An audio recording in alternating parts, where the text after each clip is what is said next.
Hey, what's going on, everyone? Welcome back to the Baltimore Guys. Thank you for tuning in. Joining me today is Eric Sterling. He's the Executive Director at the Criminal Justice Policy Foundation. It was founded in 1989 as one of the oldest drug policy reform organizations in the U.S. He was also counsel to the U.S. House of Representatives Committee on the Judiciary from 1979 until 1989. So thank you for joining me, Eric. How are you doing today? Basil, I'm so delighted to be able to join the Baltimore Guys today. Thank you. And just for our listeners, just give us a little bit more of your background. During those 9 years I was at the Judiciary Committee, I was centrally involved in what became the war on drugs. I started when Jimmy Carter was still president.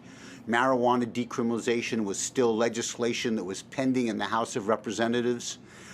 I was starting to do oversight hearings of sort of how the war on what was, what the American anti-drug policy was in 1980. In 1980, in November, Ronald Reagan is elected, and the Senate becomes controlled by the Republicans.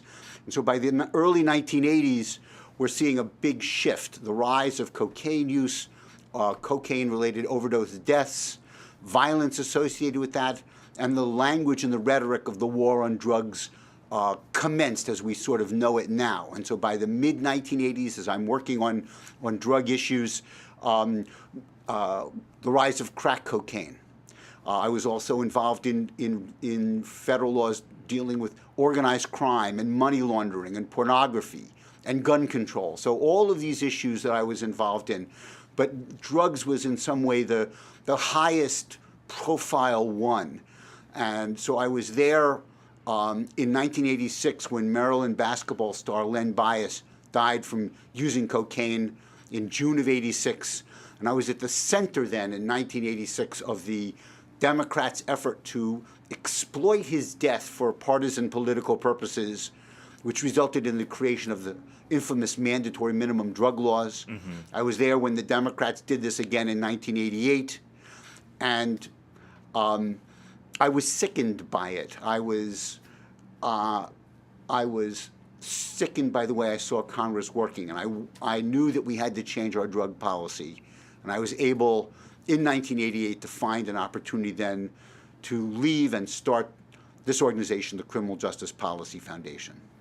So back then, they used Len Bias's death as a way to catapult this war on drugs basically to the forefront of the issues.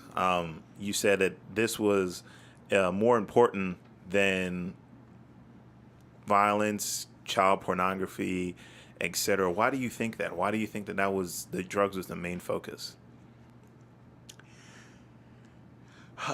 Basil, that's a very good question. And there are a number of reasons why we have to recognize that drugs and fear about drugs were not something new in the 1980s, that these fears are tied in and have been used in our culture for racially discriminatory purposes since the 19th century. Alcohol was considered a terribly dangerous drug that led to insanity and that no right-thinking person would drink.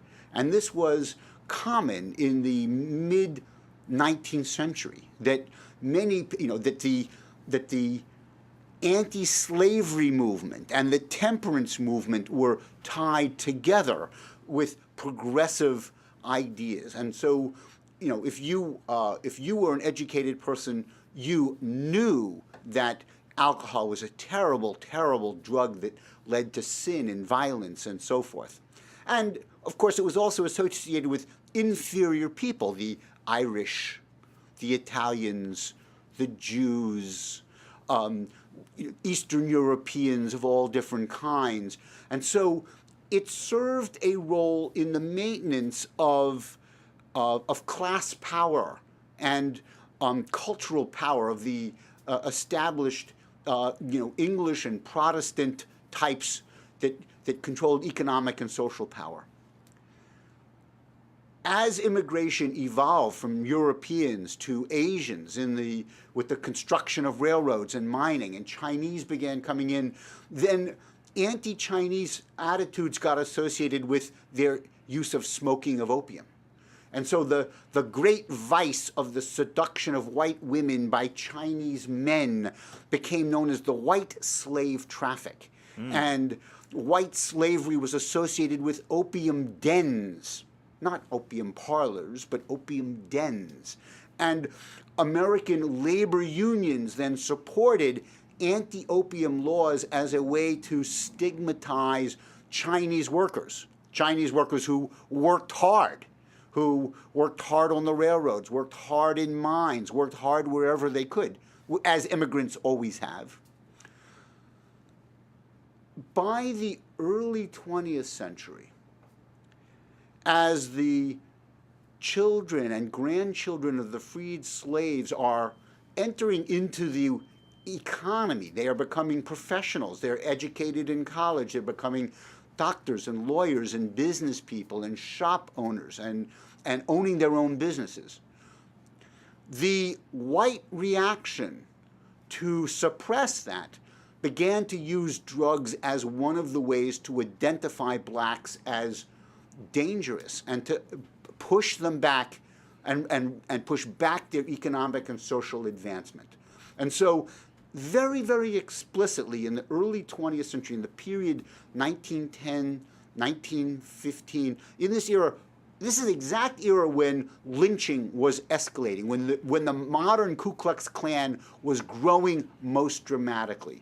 And this is a time when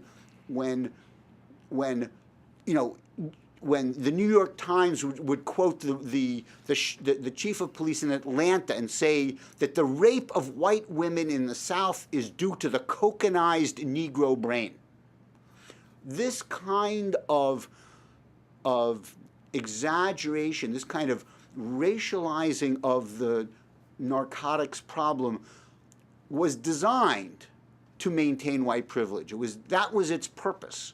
But of course, that's not what's being explicit. That was in some sense explicit in those early days when that kind of language was acceptable.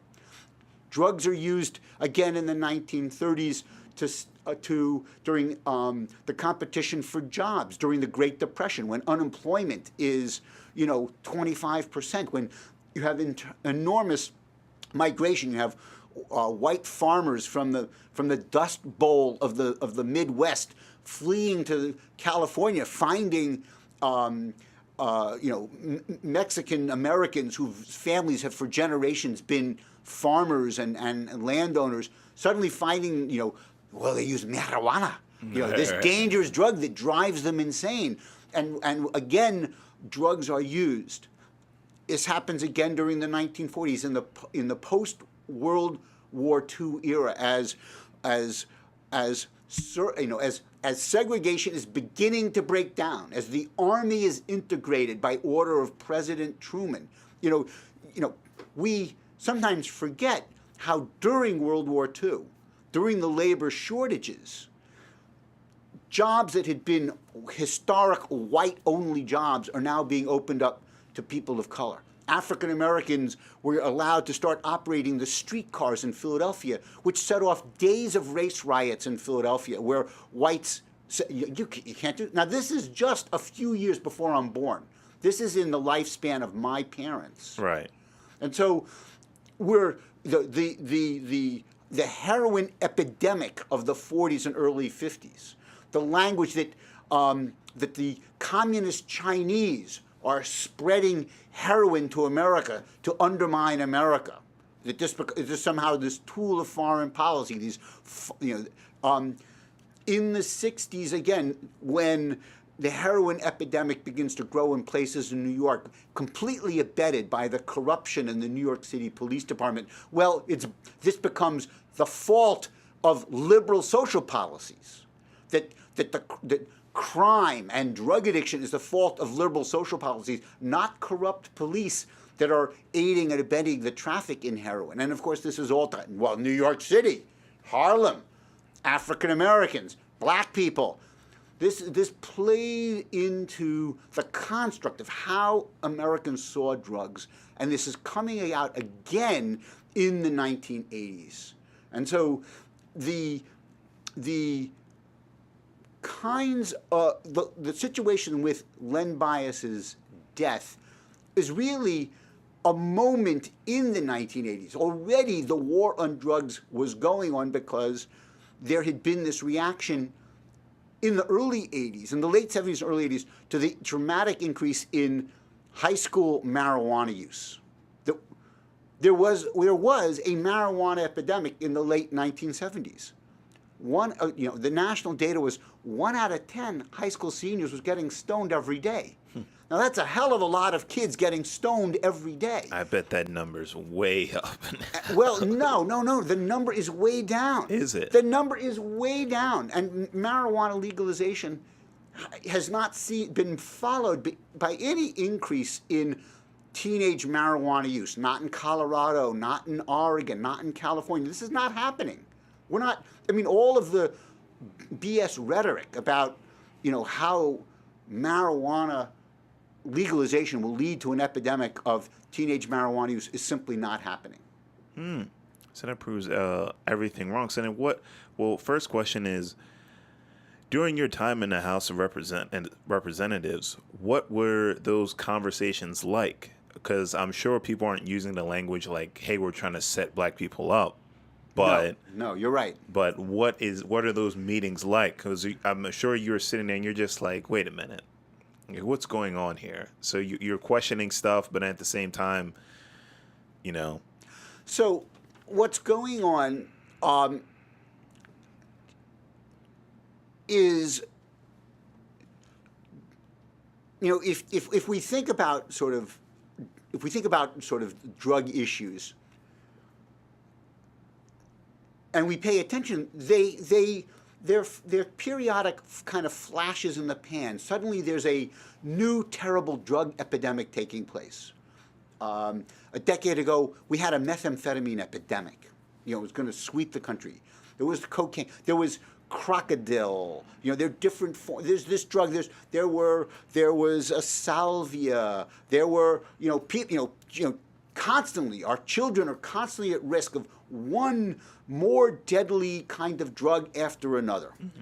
And this plays a very important role of continuing to hype parental fear. And a big driver of all of this is every parent is afraid that their kid is going to get messed up on drugs. Every parent is, because young people are experimental, they're risk takers, they think they're invulnerable, and they're interested in exciting new experiences. They're rebellious. Drugs are illegal. Drug use is it has been for many, many years a paradigm of rebellion, where at one time, teenage rebellion might have been a young woman is going to get married at 16 to her 20-year-old boyfriend, or a guy is going to say, I'm going to go off to California, or I'm going to join the army at 15, or I'm going to lie about my age, I'm going to join the Merchant Marine, I'm going to go to sea.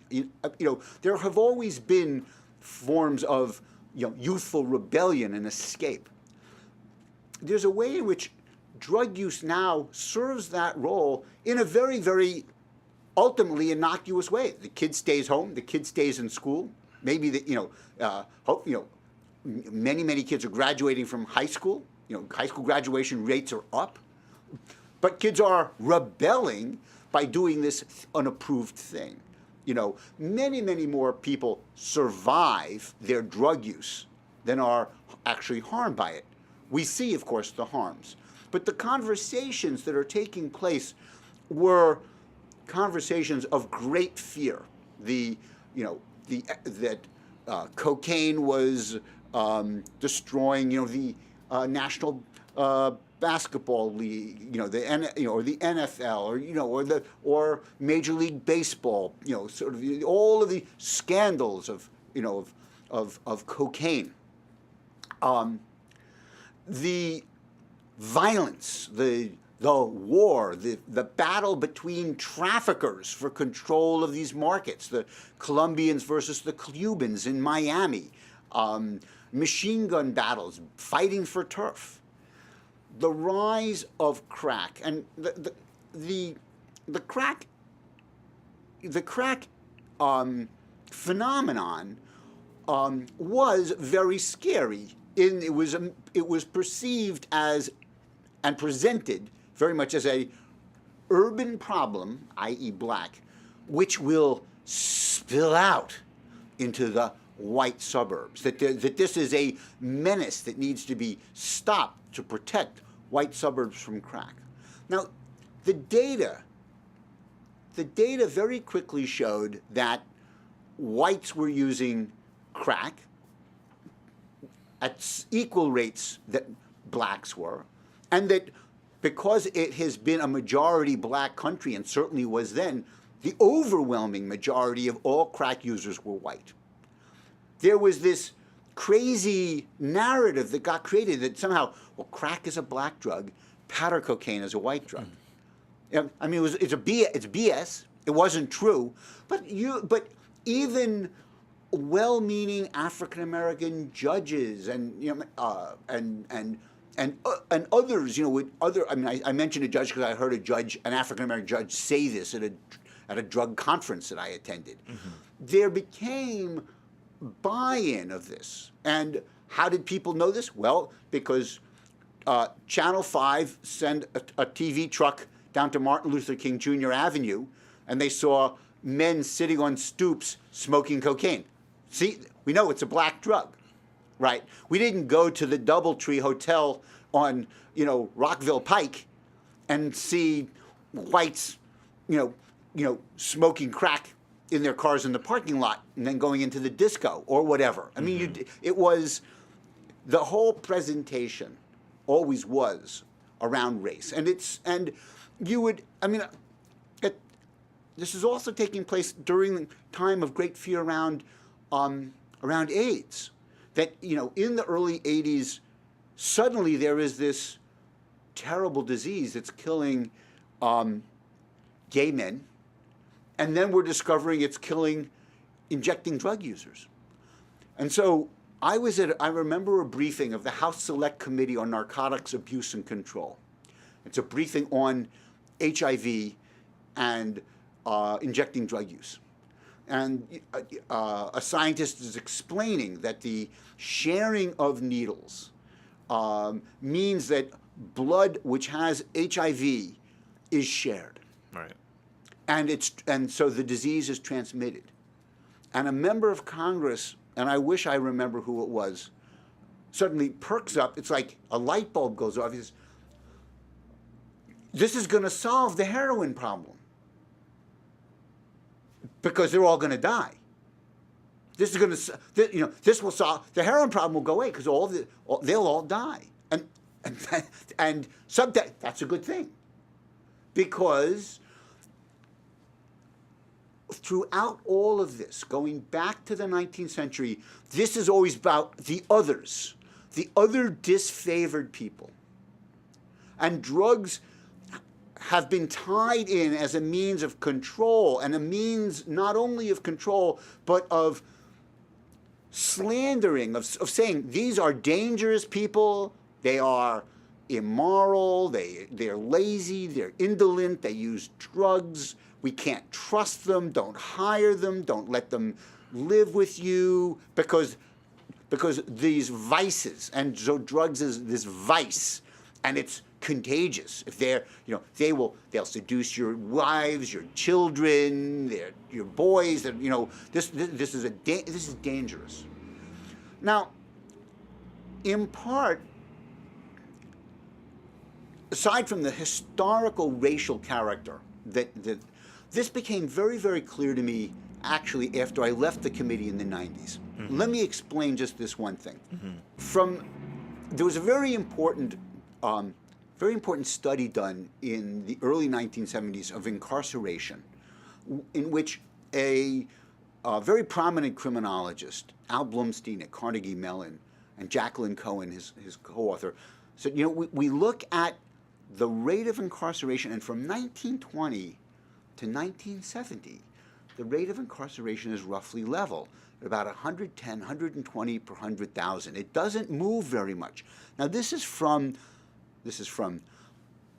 the beginning of alcohol prohibition and the Roaring '20s, and then the Depression, the period of the World War II, the post-war boom.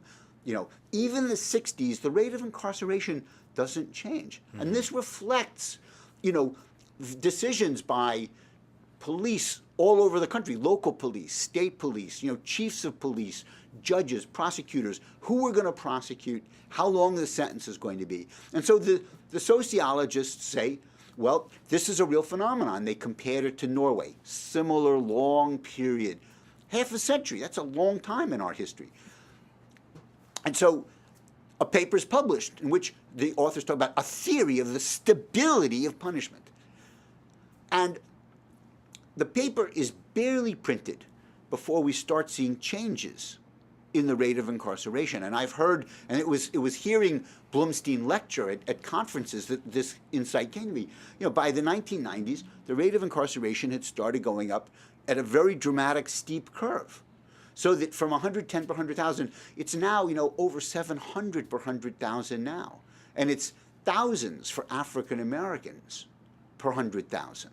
So that and so when you look at a broad, well-established social phenomenon and it changes dramatically, there's something important that's going on. And what was changing is that by 1970, you have the climax of the civil rights movement. That during that whole half century of stable punishment, the status of being black in America was punished by segregation, by Jim Crow. If you were black, you couldn't travel, in many places. You were in the back. You were constantly being punished. It was hard to travel. You couldn't go into a restaurant. You couldn't stay at a hotel. You had to find some special place that black people could eat. If you wanted to use the bathroom, you went around the back. If you wanted a sandwich, you went back around to the back. Mm-hmm. You couldn't go to many colleges and universities. You couldn't live in many neighborhoods. And of course, there were many jobs where you simply were not hired. You weren't considered. African Americans were not considered. Now that's kind of like being on parole. When you're on parole, you got a record. You can't have these jobs. You can't. You're disqualified from education. You can't. You're disqualified. With a conviction from living in certain housing. You can't qualify for a mortgage loan. That status of being punished was eliminated by the civil rights movement, by all the civil rights acts of the 60s, by Brown versus Board of Education in the 50s. By 1970, no longer could white privilege be maintained by the local police. No longer could those punishments exist. But we know that the history of preservation of white privilege was fought violently. Whites murdered civil rights leaders. They bombed churches. We know all of the resistance, the white resistance. Mm-hmm. And this was not just in the South. This was in Boston. This was in Philadelphia. This was in Chicago. This is all over the country. This resistance is taking place. The war on drugs becomes the mechanism for maintaining white privilege, using the criminal justice system to attach criminal convictions and all the collateral consequences. So with a drug conviction, you're not eligible for federal student loans. You're not eligible for food stamps or nutrition assistance. You can't live in public housing. You're asked on a job application, do you have a criminal conviction? So you don't get hired. So white privilege gets maintained. So, and then through Channel 5 showing the crack users on Martin Luther King Jr. Avenue, white Americans, blacks, they use drugs. So that drugs become it's an urban problem. Code, it's a black problem. And so this language of cracks and blacks and crack, this all fits a deep important racial narrative to maintain white privilege. So when you think about the war on drugs, for 30 years, the public has been polled, do you think the war on drugs is working? Is it, keeping drugs out of the hands of high school? And everyone, no, of course not. You want to find drugs, go to the high school. Right. Is it reducing crime? Well, everybody, well, no, it's not reducing crime. There's all the crime of the drug traffic. There's all the crime of drug users who are addicted, who are shoplifting or working as prostitutes. It's not reducing crime. Mm-hmm. Is it saving lives? No. It's, when I started this work in 1979, 1980, there were about 7,000 drug overdose deaths a year. Now it's over 70,000. Right, 72,000. It's gone up steadily. So it's not saving lives. It's not doing any of the things it's supposed to do. But it continues. We continue to spend a fortune on this. Tens of billions of dollars, hundreds of billions of dollars cumulatively, $1 trillion over time. So if it's not doing what it's supposed to do, but it's so deeply invested in our culture, it's doing something the culture wants. And that is, it's maintaining white privilege. That's its function.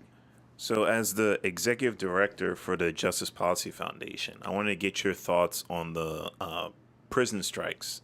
August 21st, I believe they took place. They started and They started and they're continuing that. So I just wanted to get your thoughts on, do you think anything is going to come of that? Because I am of the notion that prison is punishment, but also rehabilitation. And of course, especially in Baltimore, they had to shut down the one prison because they went in there and they saw the conditions were just terrible. You have 4 people in a cell that was built for 2 people, or even worse than that. And then conditions are just terrible in there. And guys are being mistreated, dehumanized even more than they already are. And we expect, whenever they come out that, they've learned their lesson, they're going to change. But you just created an animal by the way that you treated them in the prison system. And so now this strikes is going on. And I just wanted to get your input into what you think will come of it. What are your hopes, since you are part of the, Reform Foundation? Sure. The Criminal Justice Policy Foundation is proud to be part of the reform movement. And I am pleased that this strike is taking place, and I hope that it draws real attention to. I hope that this strike draws attention to the real conditions in prison, and not the farcical kinds of situations shown like in Orange is the New Black or something like that. I would not say that people are made into animals in prison at all. Prison is dehumanizing, and people struggle against that. It is, it is clear to everyone who has worked in prison. And I opened up, early in my legal career, I opened up a public defender office in our county prison. And for a half year, was on the block with the prisoners, eating the prison food, meeting with my clients. I've been in other prisons as both congressional staff and as an interested member of the public.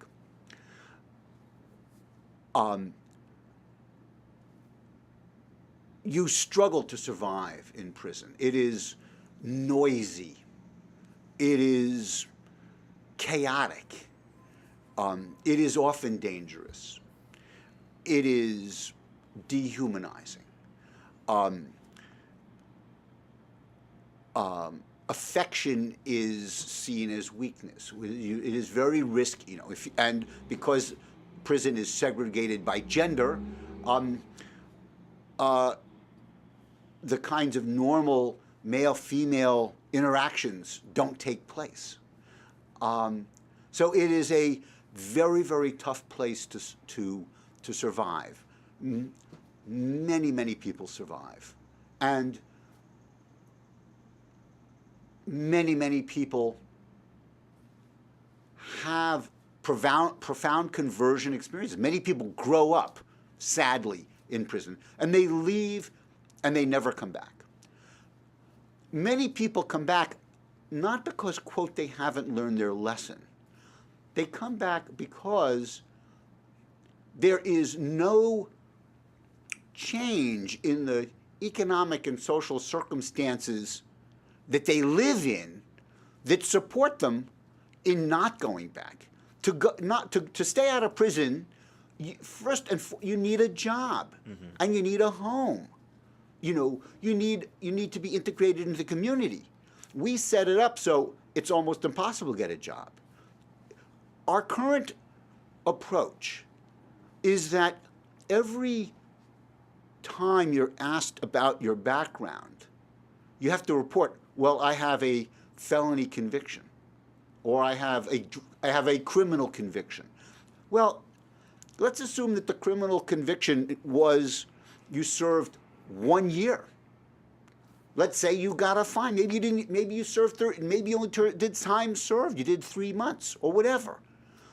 It is in effect a life sentence because you're always reporting it.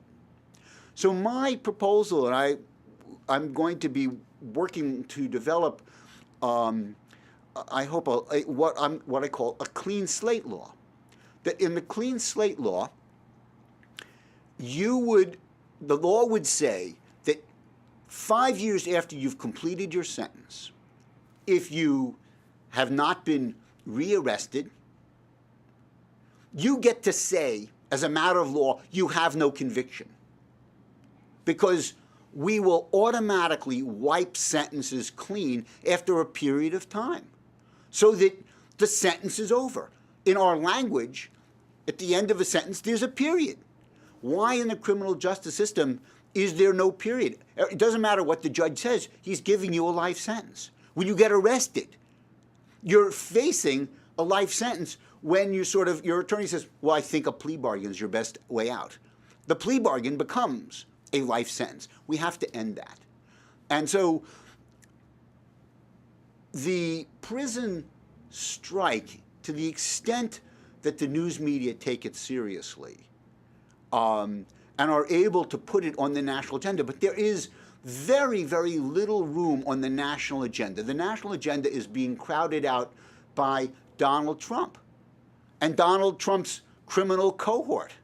And is Donald Trump guilty? And is the special counsel? I mean, the criminal justice questions have nothing to do with, 2 million people behind bars. It has to do with, one narcissist at large in the White House and whether or not he's going to go to prison or not. And so these conversations, the election of Donald Trump has destroyed policy debate on almost every issue because the limited amount of attention we have to discuss politics in our lives or policy in our lives is being crowded out by the reality show we're facing. Right. Put a reality star in the White House, and this is what you get. Yeah. So I wanted also to talk about the money that's being spent, because I believe on your website it says, according to the Center of Disease Control and Prevention, the opioid epidemic costs the United States about $75 billion each year. And then $55 billion in health and social costs and $20 billion for emergency department and inpatient care. Now, currently 97 supervised injection facilities in 66 cities across 11 countries. However, the U.S. is not among them. And we look at Portugal. They legalized drugs. What was it? I believe it was about 2000. 2000. Yeah, they decriminalized. They criminalized it. But they still have safe consumption zones, and I know that doesn't solve the problem because you still have people from the effects of long-term drug use or AIDS, or if they're doing needle exchanges, what have you. But the numbers show that there was a huge decrease, whether it be crime, spread of disease, etc. And the U.S., housing. Inmate now is what, 80? Well, I know in California it's $80,000 for one inmate. I don't.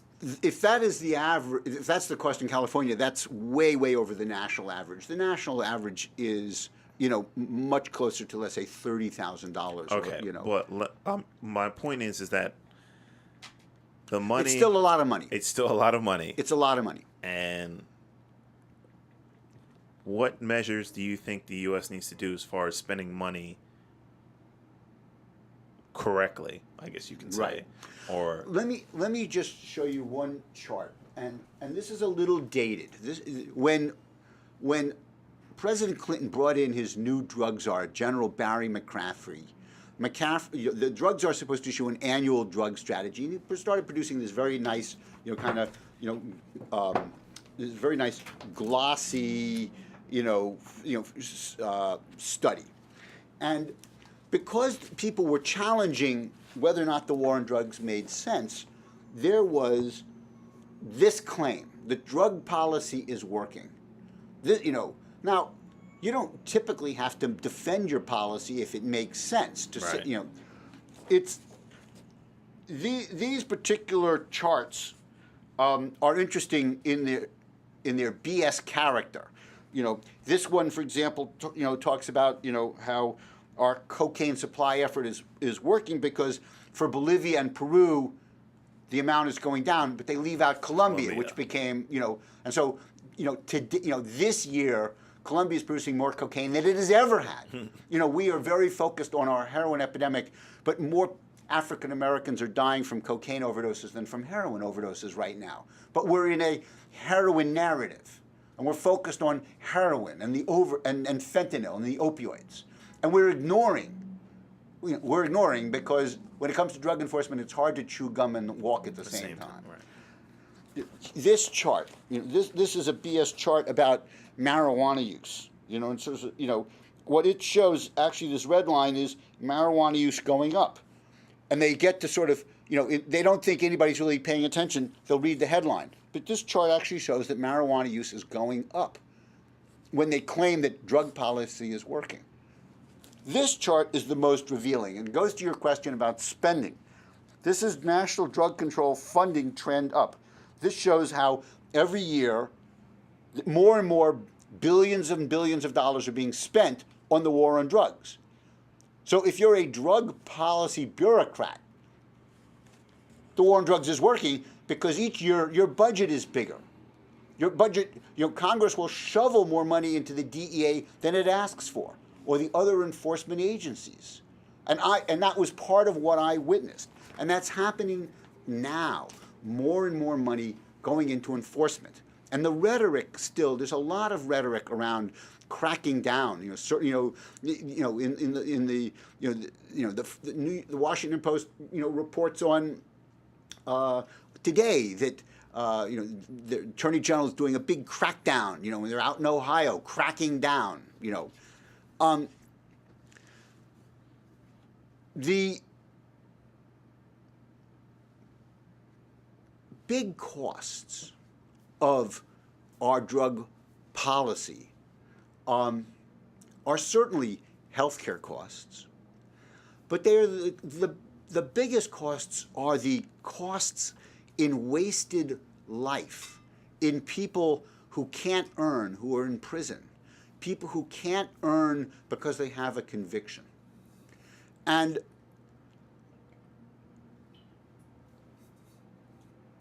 what I'm going to be talking, the issue that I've been advocating around the cost is for people who don't live in neighborhoods where there may be drugs, people who are investors who have portfolios of savings, or they belong, they've got a union pension fund, and the union has invested in the stock market.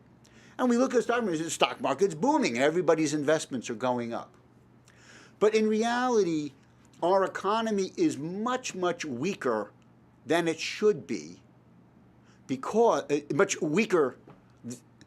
It's not as strong as it should be because of the war on drugs, because of our focus on punishment, because there are something like 40 million American men who have a criminal record of some kind.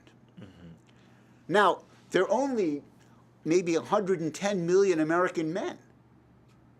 If you take out women and you take out children, so an enormous fraction of our workers have an impediment on earning this criminal record. So it means that if they're able to get a job, it's less than they would otherwise get. If they're able to get a job, maybe it's an off-the-books job. They don't get a paycheck. So without a paycheck, you want to buy a car. Well, show us your paycheck. So you can't qualify for a loan. So you can't buy a car.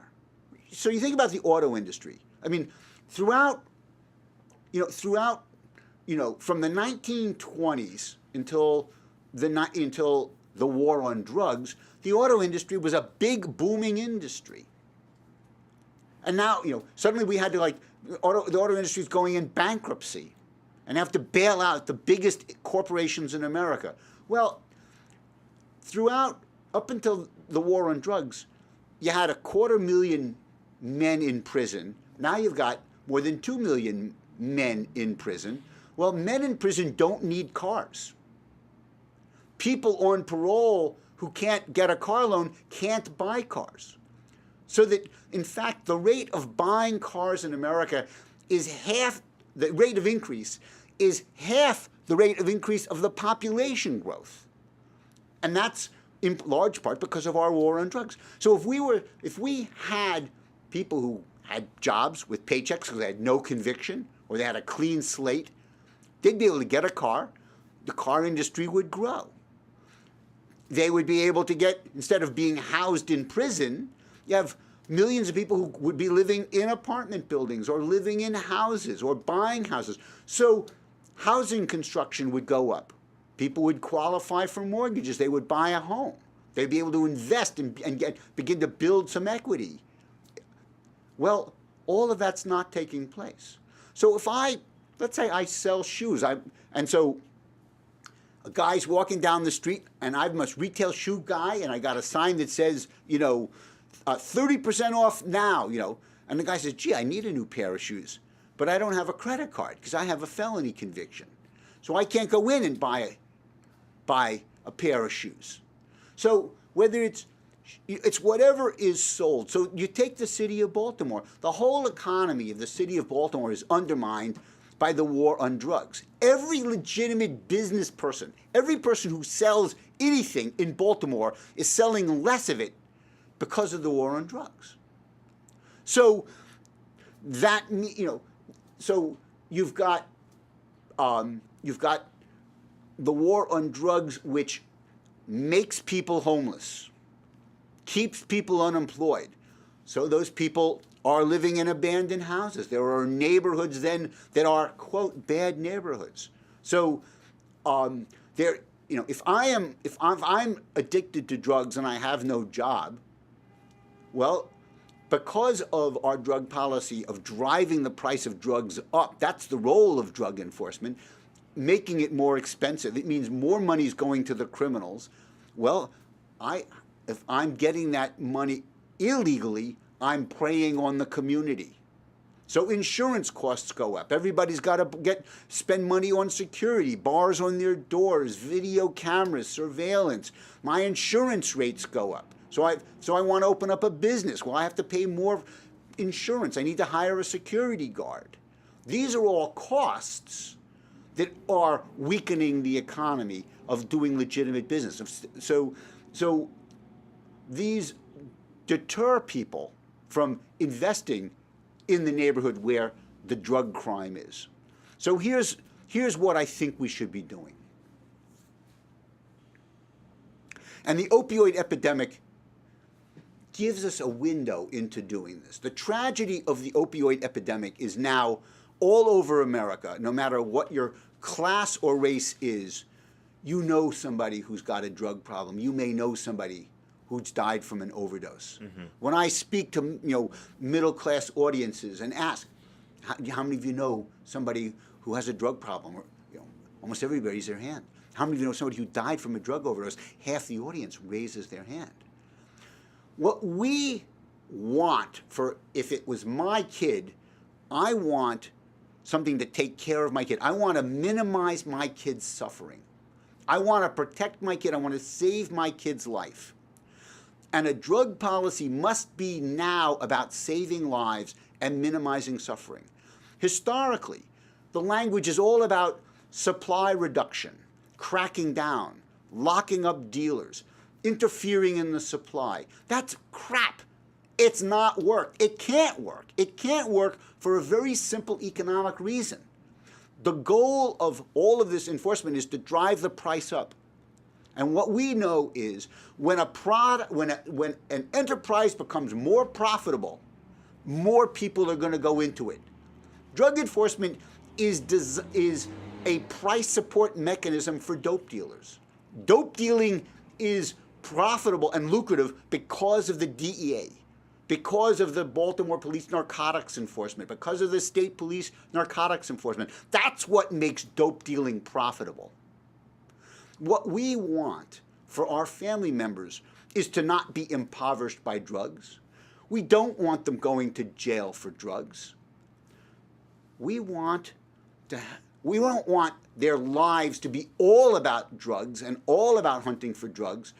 When drugs are safely, legally available, so we're not engaged in a scam of trying to find a doctor to hustle, when we are being aided in managing our addiction. It's addiction management. If my kid were an addict, I would want my kid to be able to live at home, have a counselor or a case manager help manage the addiction so that my kid doesn't have to go to the street.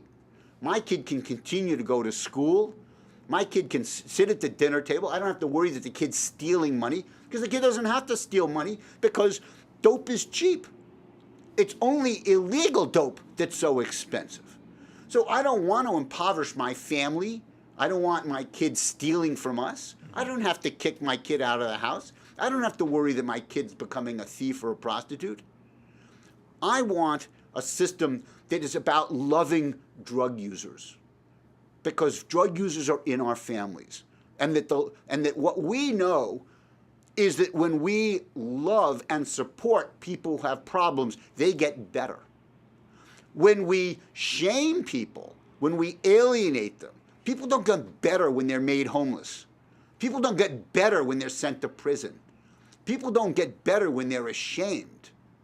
We've got a policy that is absolutely guaranteed not to work.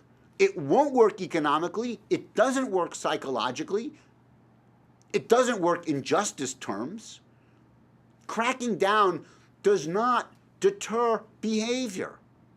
The long mandatory minimums that I helped write in 1986 have done nothing to deter people, because when you are desperate, you're not thinking about how many. You're essentially looking around. You look over your shoulder. Is there anybody watching? Can I get away with it? Will I get caught? That's the question. Will I? Nobody's sort of saying, will you know? And so much of crime is impulsive. It's impulsive. It's not. I'm about to commit this crime. Wait a minute. Geez, I could get a life sentence. I better not do that. These long sentences do not deter behavior, but they wreck lives. They're enormously wasteful in their expense. They're not just in some sense that this is a appropriate punishment for the misconduct. They don't facilitate rehabilitation. They're counter rehabilitation. And so it serves to maintain white privilege, so that certain classes of the society and certain people get these long sentences. Drug addiction is a burden, and right now that burden is completely, who carries that burden is completely flawed and distorted in our society. And so the tragedy of the opioid epidemic gives us now an opportunity to reach out to all of America to come up with a smarter and more compassionate policy in which we take the principle that I love my kid, the drug user, and we can apply that and say that minimizing suffering and saving lives and putting then the drug user at the center of the policy rather than sort of seeing the drug user as a dangerous other who we want to keep away because that dangerous other is going to infect my kid. All of the ways that we have thought about drugs for 100 years are potentially in play if we think about it the right way. Cops are not the people to ask. The chief of police is not a drug expert. The attorney general is not a drug expert. People in the healing professions have failed to step up. Doctors and psychiatrists have failed to step up. They know the policy is hurting their patients. They know that, but they're afraid to speak out.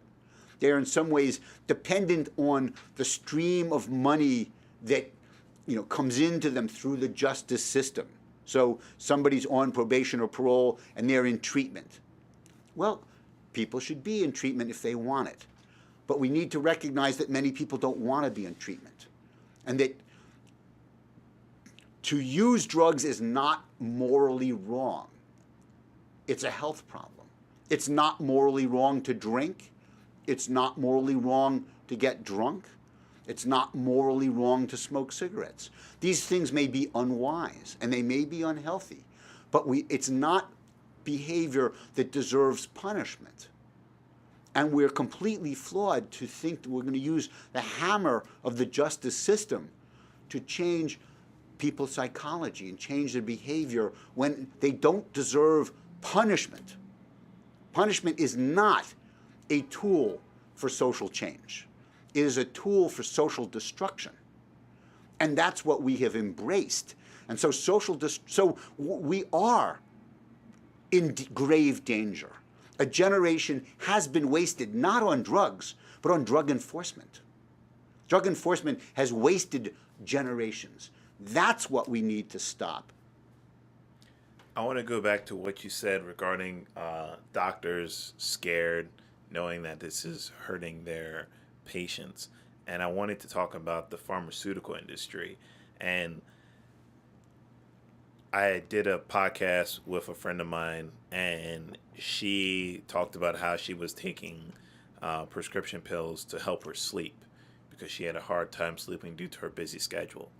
And it went from 1 pill to 8 pills in a heartbeat. And then the next thing you know, she's all over the place. I mean, she's popping pills like it's nobody's business. Right. And so I just wanted to get your opinion on what, I guess you can say, responsibility the pharmaceutical companies need to take in regards to this as well, because that's a lot of money that's being flown into that. Yes.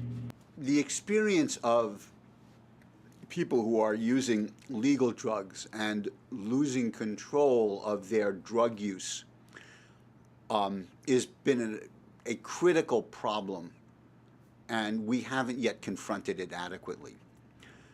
The pharmaceutical industry has been quite content to see a dramatic increase in prescribing and have made, in many cases, false claims about the health consequences of the drugs they're selling, that they're marketing, false consequences about how addictive some of these drugs can be.